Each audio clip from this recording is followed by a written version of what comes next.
친구를 사귀는 게 어려웠었고요. 한 달 정도는 점심을 못 먹었던 것 같아요. 기본적인 교육을 못 받고 고등학교에 입학을 했었기 때문에 전교 342명 중에 342등이었었습니다. 작년에 미국 국무부에서 유엔 안보리에서 스피치를 해줄 것을 요청을 해왔었습니다. 중간중간에 포기하고 싶은 때도 굉장히 많았었는데 전 세계에 북한 인권을 알리고자 하는 게 저의 목표이기 때문에 영어는 절대 포기할 수 없었습니다. 안녕하세요, 김일혁입니다. 저는 2011년에 탈북을 했고요. 지금은 한국에 와서 북한 인권 운동가로 활동하고 있습니다. 제가 탈북을 할 때 만으로 16살이었고요. 저희 아버지가 한국에 먼저 와 계신 아버지 친구분으로부터 핸드폰을 받아서 한국이랑 북한에서 이렇게 연락을 했었는데 그 사실을 북한 보위부에 들키는 바람에 아버지는 그 핸드폰을 사용했다는 이유로 4년 동안 단련대에 갔다가 겨우 살아 돌아오셨습니다. 근데 그 후로 보위부의 감시가 굉장히 심해졌었고요. 아버지가 어느 날 이곳에서는 더는 희망이 없다라고 하시면서 한국에 가자라고 하셨어요. 그래서 저희 가족은 바로 다음 날에 두만강을 건넜습니다. 탈북을 한다는 것 자체가 목숨을 걸어야 되는 상황이거든요. 그래서 두만강을 넘을 때도 굉장히 위험하지만 두만강을 넘어서 중국에 가도 중국 공안에게 잡히면 북송이 되기 때문에 굉장히 위험한 상황입니다. 북송이 되면 경우에 따라서 총살을 당하거나 아니면 또 정치범 수용소에 가기도 하고 교화소나 단련대에 가서 강제 노동을 해야 되거든요. 중국을 횡단을 할 때 저 같은 경우는 그 사물함에 들어가서 숨어 있기도 했었고요. 부모님 같은 경우는 말을 못하는 척 연기도 했었습니다. 그래서 그 과정 속에서는 굉장히 피가 마르는 시간들이었던 것 같습니다.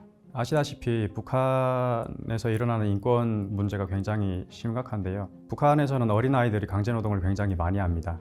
그리고 제가 북한에 있을 때 그 어떤 사람이 김일성의 사진이 나온 신문을 찢었다고 그 사람이 총살당하는 경우도 있었거든요. 최근에는 남녀 2명이 남한의 영상물을 유포했다는 이유로 대중 앞에서 공개 총살을 당하는 경우도 있었습니다. 언론의 자유나 표현의 자유나 거주 이전의 자유나 종교의 자유 이런 게 아예 없거든요. 사람의 기본적인 모든 권리가 없다라고 생각을 하시면 됩니다.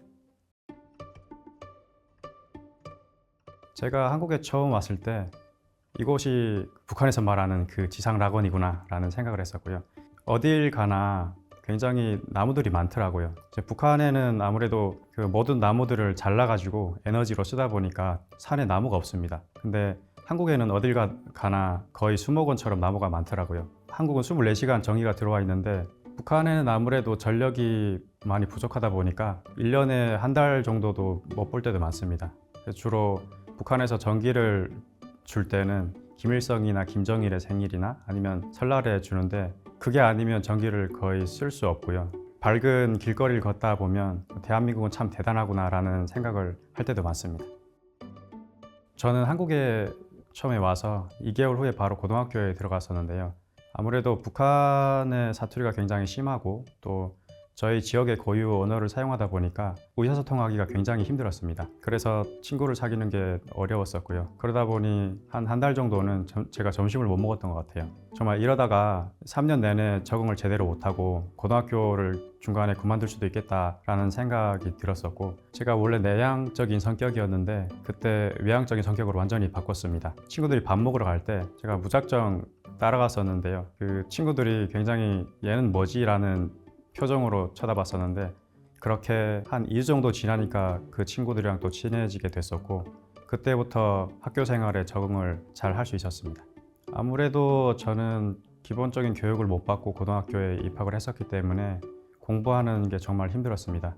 그래서 처음에 저희가 중간고사를 봤었는데 그때 저희 전교 342명 중에 342등이었었습니다.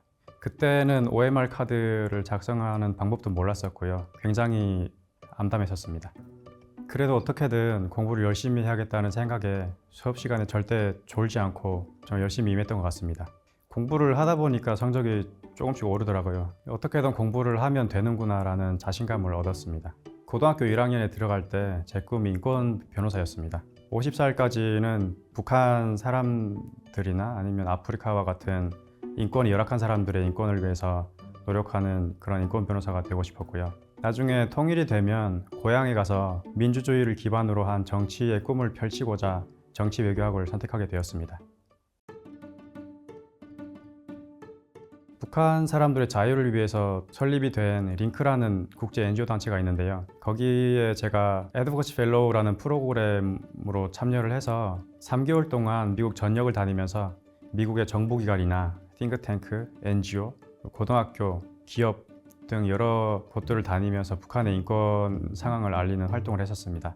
작년에 미국 국무부에서 그 유엔 안보리에서 스피치를 해줄 것을 요청을 해왔었습니다. 그때 굉장히 많은 고민을 했었는데요. 저의 가족이 탈북할 때 고모가 집 앞에서 잘 가라고 배웅을 해줬었는데요.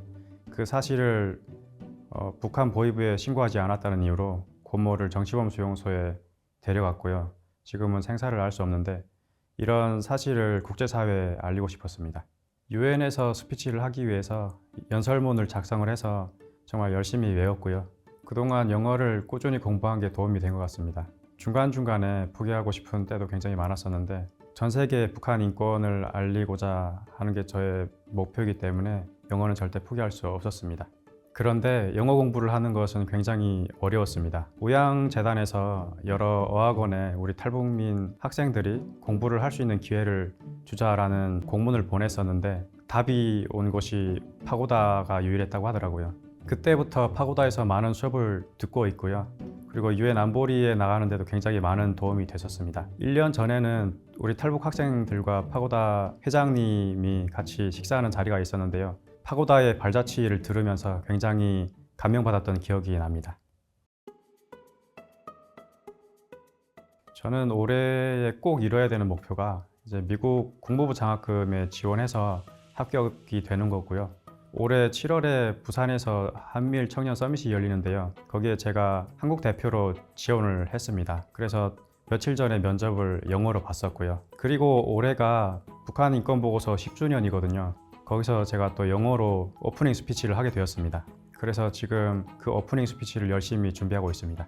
저의 인생 목표는 통일이 되면 북한을 개발하고 또 북한의 민주주의가 제대로 자리 잡을 수 있게 하는 것입니다. 그 전에는 북한의 인권 상황을 국제사회에 알리면서 북한의 인권 문제를 해결하는 것이 저의 목표입니다. 저는 한국에 와서 모든 걸 다 새로이 시작을 해야 했었고요.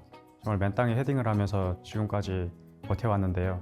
지금까지 그렇게 버텨올 수 있었던 거는 힘든 오늘이 지나면 또 행복한 내일이 있다라는 긍정적인 생각을 가지고 있었기 때문인 것 같습니다. 그리고 저는 항상 힘들 때마다 제가 마음속에 간직하고 있던 말이 있는데요.